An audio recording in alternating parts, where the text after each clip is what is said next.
नमस्कार, मैं आयुष त्रिपाठी और देश की बात में आपका स्वागत है। आज हम औरंगजेब के बारे में आपका ज्ञानवर्धन करना चाहते हैं। वर्ष 1658 से 1760 तक औरंगजेब ने भारत के 15 करोड़ लोगों पर लगभग 49 साल तक राज किया।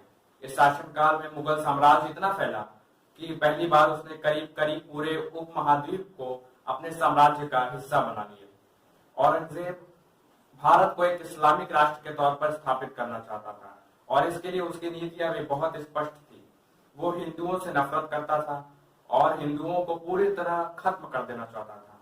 वर्ष 1679 में औरंगजेब ने हिंदुओं पर जजिया टैक्स लगा दिया था। ये एक ऐसा टैक्स था जो सिर्फ हिंदुओं देते थे और मुसलमानों को इससे पूरी तरह छूट मिली हुई थी। इस दमनकारी टैक्स को लागू करने से पहले औरंगजेब के दरबारियों ने एक सर्वे भी कराया जिसमें लोगों को 3 श्रेणियों में बांट दिया गया था: अमीर, गरीब और मध्यम वर्गीय हिंदू परिवार। इस सर्वे का मकसद ये तय करना था कि किस हिंदू से कितना टैक्स वसूला जा सकता है और इसके पीछे एक मंशा ये भी थी कि जजिया टैक्स से बचने के लिए बहुत सारे हिंदू मुसलमान बन जाएं। हालांकि आज हमारे देश में जो लोग औरंगजेब के भक्त बने हुए हैं उन्हें शिवाजी महाराज का वो प्रसंग याद रखना चाहिए। शिवाजी महाराज ने जजिया टैक्स के विरोध में औरंगजेब को एक पत्र लिखा था जिसमें उन्होंने कहा था कि औरंगजेब एक ऐसा राजा है जो अपना खजाना गरीब हिंदुओं को लूट कर भरना चाहता है। शिवाजी महाराज ने अपने इस पत्र में औरंगजेब की सांप्रदायिक नीतियों का भी विरोध किया था, लेकिन इसे विडंबना ही कहेंगे कि आज शिवाजी महाराज के महाराष्ट्र में एक जिले का नाम औरंगाबाद है और जो औरंगजेब के नाम पर ही पड़ा हुआ है। औरंगाबाद का क्षेत्र पहले खड़गी के नाम से विख्यात था, लेकिन बकन की लड़ाई के दौरान जब औरंगजेब इस क्षेत्र में आया तो उसने इसका नाम बदलकर औरंगाबाद कर दिया। उसके अलावा उसने शहरों के नाम भी बदले जो उस समय भी हिंदुओं की आस्था का केंद्र थे, जैसे मथुरा ऊचटगांव इस्लामाबाद बन गया और बनारस का नाम मोहम्मदाबाद कर दिया गया और चटगांव बांग्लादेश। औरंगजेब को न्यायिक बनाने के पीछे एक बड़ी भूमिका इतिहासकारों की भी थी। आपको ऐसे ढेर सारे इतिहासकार मिल जाएंगे जो अपनी पुस्तकों में ये लिखते हैं कि औरंगजेब एक महान रणनीतिकार और योद्धा था, जबकि सच्चाई ये है कि औरंगजेब ने सबसे ज्यादा हिंदुओं पर जुल्म किए थे। वर्ष 1672 में उसने एक आदेश जारी किया जिसमें कहा गया था कि भविष्य में हिंदुओं को कोई भी जमीन ना दी जाए। इसका मकसद हिंदुओं को सताकर उन्हें पलायन करने के लिए मजबूर करना था। 17वीं शताब्दी में औरंगजेब ने दर्जनों हिंदू मंदिर तोड़वा दिए, जिसमें मथुरा का श्री कृष्ण मंदिर भी शामिल था। वर्ष 1670 में उस मंदिर की भव्यता से चिढ़कर औरंगजेब ने इसे तोड़वा दिया था और इसके एक हिस्से में शाही ईदगाह मस्जिद बनवा दी थी। ये मस्जिद आज भी मथुरा में उसी जगह पर मौजूद है जहां ऐसा माना जाता है कि वहां पहले कंस का कारागार था और उसी कारागार में भगवान श्री कृष्ण का जन्म भी हुआ था। इस मामले में हाल ही में अदालत में एक याचिका दायर हुई है जिसमें मथुरा की कोर्ट से इस मस्जिद का भी सर्वे कराने की मांग की गई थी। यानी याचिकाकर्ता चाहते हैं कि ज्ञानवापी की तरह मथुरा में स्थित इस मस्जिद का भी सर्वे हो ताकि मंदिर की वास्तविकता देश के लोगों को पता चल सके। इसी तरह वर्ष 1669 में औरंगजेब ने काशी के प्रसिद्ध विश्वनाथ मंदिर को तोड़ने का भी आदेश दे दिया था। इस मंदिर को तोड़कर यहाँ ज्ञानवापी मस्जिद का निर्माण कराया गया जो आज भी उसी जगह पर मौजूद है और जिससे जुड़े हुए जानकारी हम आपको लगातार दे रहे हैं। इसके अलावा औरंगजेब ने अपने कारागार में गुजरात के सोमनाथ मंदिर को भी 2 बार तोड़ने का आदेश दिया। पहली बार 1659 में और दूसरी बार 1706 में।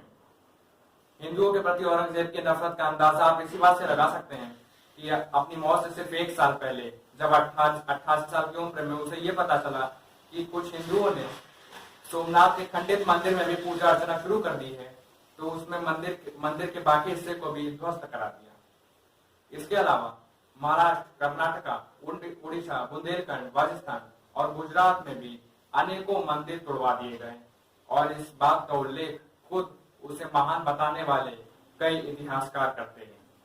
मासिर आलमगीरी नाम की पुस्तक में लिखा है कि एक बार जब औरंगजेब चित्तौड़ पहुंचा तो उसने वहां के मंदिर में मंदिरों में पूजा करते देखा हिंदुओं को, जिसके बाद उसने चित्तौड़ के 63 मंदिरों को ध्वस्त करा दिया।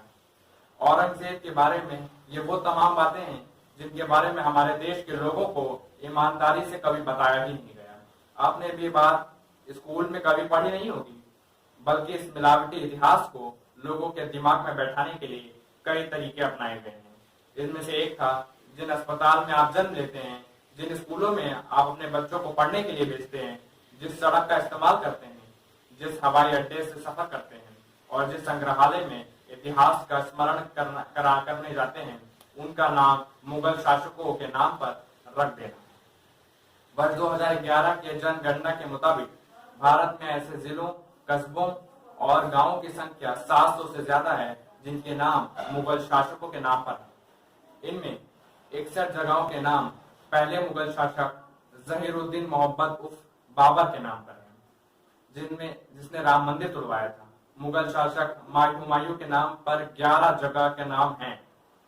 अकबर के नाम पर सबसे ज्यादा 251 जगहों के नाम हैं और मुगल शासक जहांगीर के नाम पर 41 जगहों के नाम हैं और शाहजहां के नाम पर 63 लोगों के नाम हैं और औरंगजेब के नाम पर तो 177 लोगों के नाम हैं, 177 जगहों के नाम, माफ कीजिएगा। और हमारे देश में आज भी हिंदुओं का दमन करने वाले औरंगजेब की कितनी जबरदस्त फैन फॉलोइंग है। देश की राजधानी दिल्ली में आज भी एक लेन का नाम औरंगजेब के नाम पर है और जिसे औरंगजेब रोड कहा जाता है। इसके अलावा दिल्ली में तुगलक रोड नाम से भी एक सड़क है। दिल्ली में अकबर रोड भी है और यहाँ मुगल शासक शाहजहां के नाम से भी एक सड़क का नाम है जिसे शाहजहां रोड कहते हैं।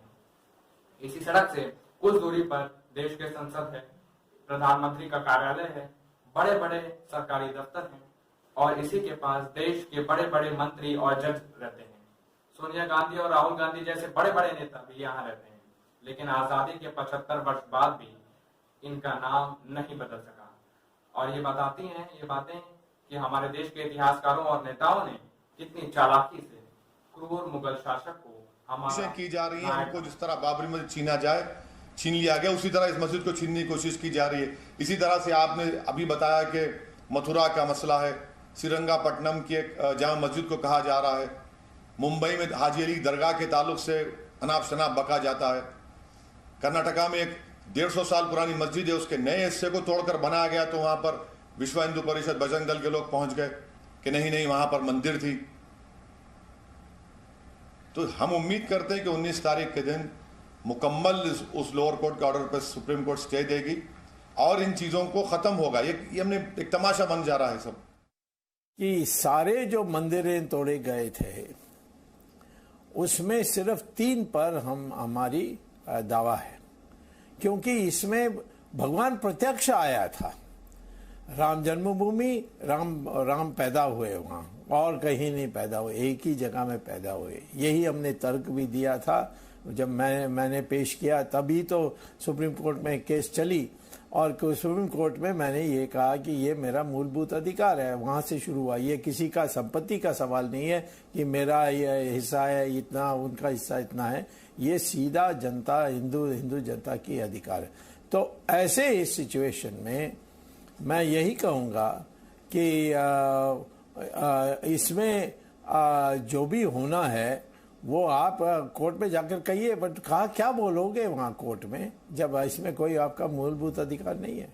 जो 1947 में जो मंदिर थे, मस्जिद थे, गुरुद्वारा थे, बुद्धिस्ट और भी जो जगहें थे, जो स्थिति में है वो स्थिति में स्टेटस को रहना, ऐसा सरकार का यही एक मेन इरादा था। और उसके तहत 1993 में भी कानून बनाया गया, प्लेस ऑफ वर्शिप, ये सब। लेकिन अब ये नए मुद्दे जो निकल रहे हैं ये देश के लिए अच्छा नहीं। ज्ञानवापी मस्जिद का और इस तरह के घटनाक्रम भारतीय जनता पार्टी जानबूझ करके करती है, या भारतीय जनता पार्टी खुद होती है या उसके हिडन या इंडिविजुअल मित्र होते उनके साथ, वो अपने अदृश्य मित्रों को भी आगे करती है, क्योंकि भारतीय जनता पार्टी जो बुनियादी सवाल है उनका जवाब नहीं देना चाहती।